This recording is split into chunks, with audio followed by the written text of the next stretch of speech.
How's it going? Well, I'm finna explain to you why this situation with the Lakers, fucking sucks. I just can't put into words how frustrated I am as a Lakers fan. We were 17-18, so we played 35 games so far within the season. We played, well, relatively healthy AD and LeBron, and we are somehow negative at this point in the season. It should not be this way, but it's a bunch of different factors that come into play.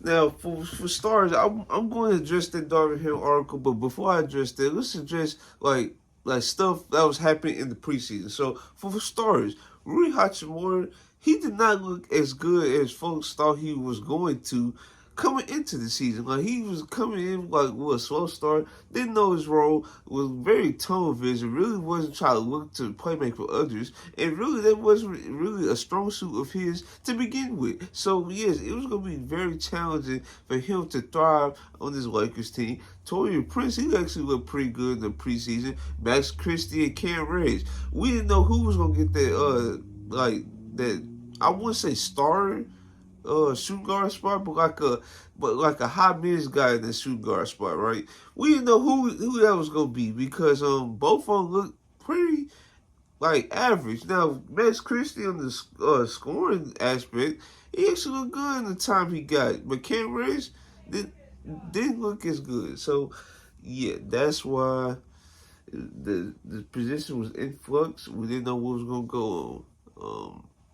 Let me see. There's another situation. Really, AD he looked dominant in the preseason. LeBron he really wasn't gonna try, but he looked okay. But yeah, we coming into the season, right? It looked like the season gonna start out good. Okay, we see because the in-season tournament, that's a factor in play, right? They got played for something early in the season. So yeah, Christian Wood, he looked great to start the season. He had a moment where he had to check KD. And he did a good job of checking KD. Him and AD had to switch a couple times. And yeah, they ended up stealing that game from the Suns, even though it really was going to be a steal for the Suns because the Suns was missing Devin Booker. So imagine if they would have got that game. Okay, so in the first game, they got blown out by Nuggets. Like, they stood no chance. It looked just like how the Western Conference Finals did. Outmatched, outclassed, like physically dominated the boards. All of the above. All of the above. So, yeah, just keep this in mind. And guess what? We go into this Clippers game. This is another, tightly contested matchup. Paul George, Kawhi Leonard, both of them was going crazy. I believe this is around the time that they traded for James Harden. Yes, this was around that time. They traded for James Harden. James Harden was on the bench, just watching, while Kawhi and Paul George just dominating. And if it wasn't for a few Cam Reddish stops and a few AD stops on Kawhi and Paul George in the third and fourth quarter, yeah, we would have lost that game too. So yeah, we come into the in-season tournament and we went 7-0. 7-0. We beat the Suns, we beat the Grizzlies. I believe the Blazers was there too. Jazz.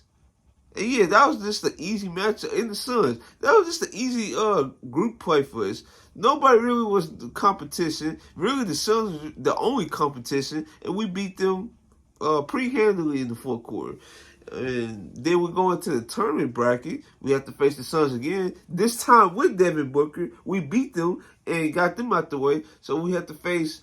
Who was that next opponent? Was it the Pelicans, I believe? We faced the Pelicans, got them out the way. Then we was in the in-season tournament championship. We beat the Pacers. We beat the Pacers. Mind you, the Pacers got done beating the Celtics and the Bucks. And speaking of that, they just got done beating the Bucks once again. So they are 4-1 against the Bucks this season. So just to put that in perspective, then we come back to the Lakers, right? After we win that, we proceed to go 2-9 after the in-season tournament. So I believe we lost to Timberwolves twice. We lost to Chicago. We lost to the Celtics. I believe we lost to the who was the recent team we just lost to? The Miami Heat. Like, dog, we're just losing. Where is honestly, where is the fix? Where is the fix? Because we are like December, coming up to Christmas.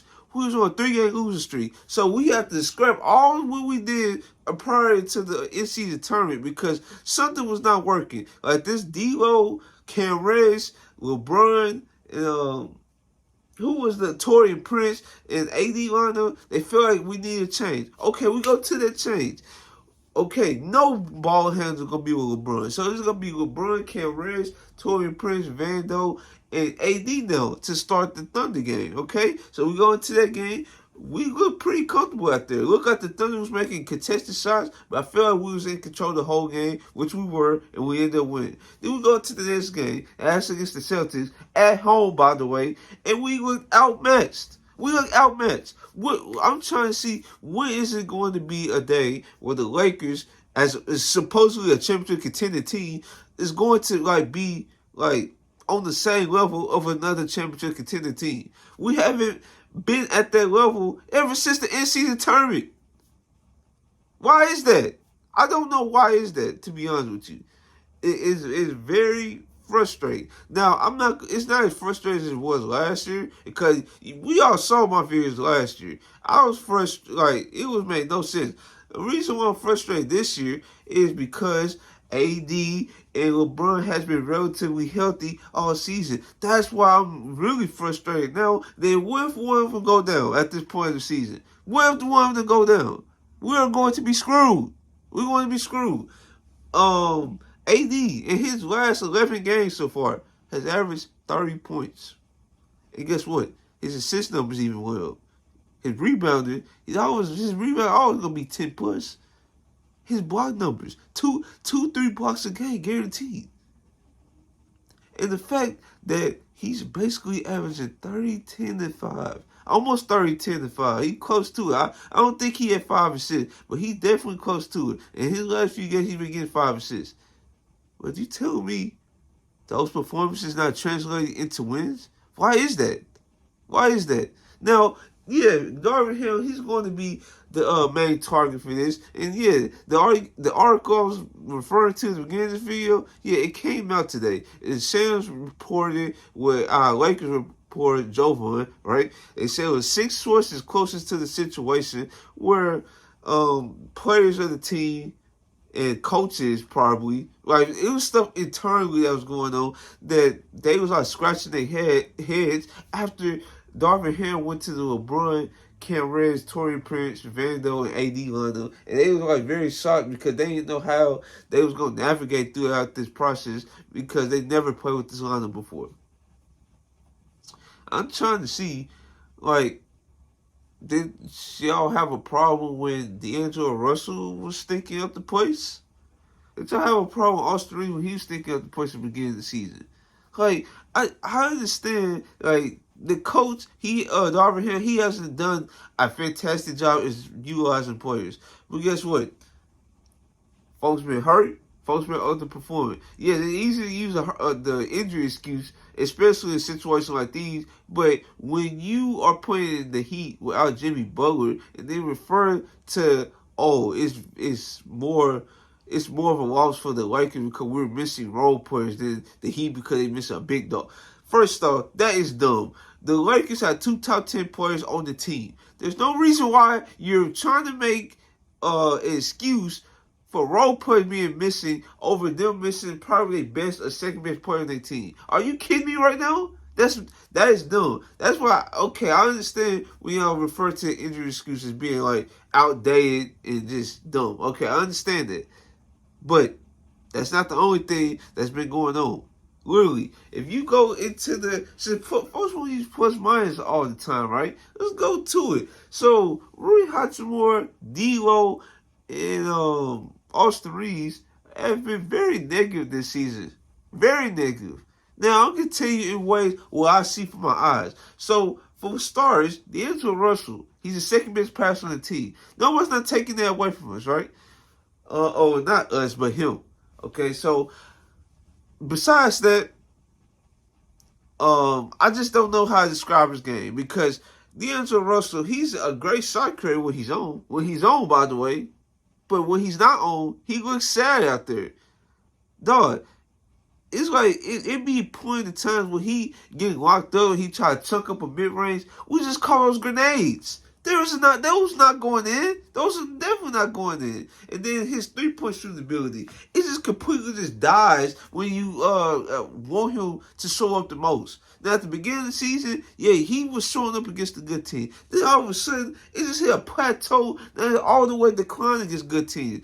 You don't know what to expect from that guy. That's why they changed the lineup so drastically. They did. Then Austin Reeves. He's been the third best player on the team. I'm not even talking about passing. I think he probably the third best passer on the team, right?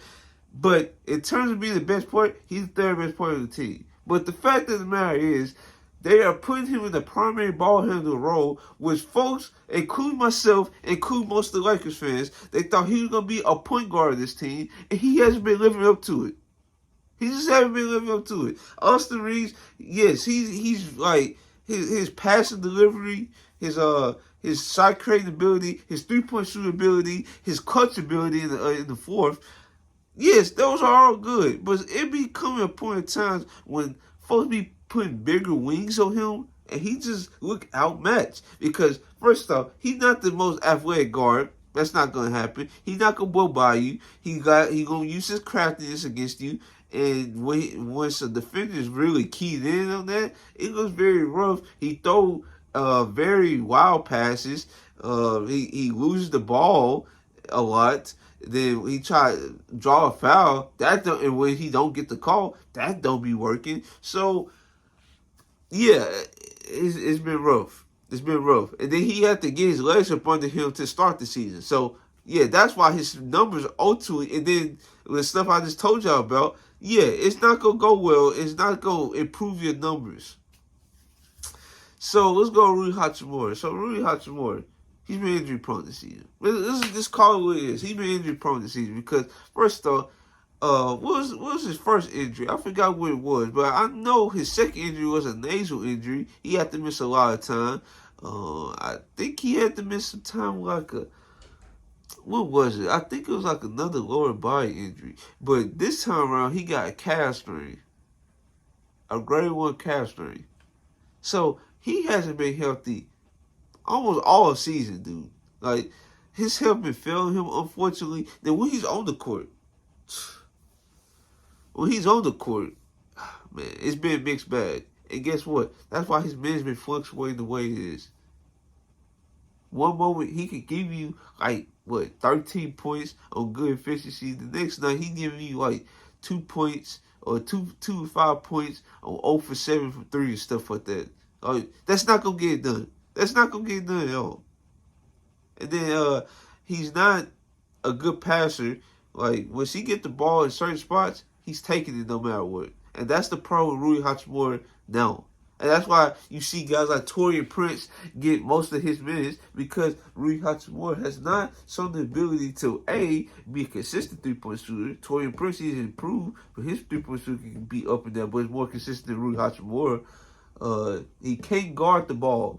And that's the problem. He cannot guard the ball. His foot speed is too slow. His awareness is not good. His IQ is not good. It's moments in the game where I see AD getting on Rui Hachimura for missing rotation. I see them 2 or 3 games as of late when he's been healthy. Rui Hachimura, I'm talking about. So, yeah, and then LeBron James. He's not part of the 3 I just mentioned, but I just want to talk about LeBron James for a second. So, the games where AD has been playing outstanding, and he's been the lead scorer. Why has LeBron James been dropping 15 points on bad efficiency? Now I'm talking about before he got sick. I don't know what's happening there. I just don't know. But that should not be happening as much as it's been happening this season. I don't get that. And you can say Darvin Ham rotations stink. Well, maybe they do stink. You can say he's misutilizing players. You can say that too. But the players at the end of the day has to A, rebound, B, be more consistent, and C, play together. And that's been the like most frustrating part about this. You can tell this is a team that's not playing together whatsoever. At certain moments they look disjointed on offense. Certain moments they look great on offense. They can get wherever they want. Some moments they one of the best defensive teams in the league. Other moments they look at each other, look like what's going on. You missing this rotation, you missing that. Are we in zone? Are we in man? Like this would be frustrating most, and I'm sick of it. I'm sick of it. You know, hopefully this improves because you will pay for messing up this AD stretch. You will pay, and you better hope nothing happens because dog, you do not need this to go left. But yeah, that's all I got to say about this. If you new, like, comment, subscribe. This is your boy Trell. I'm out. It fucking sucks.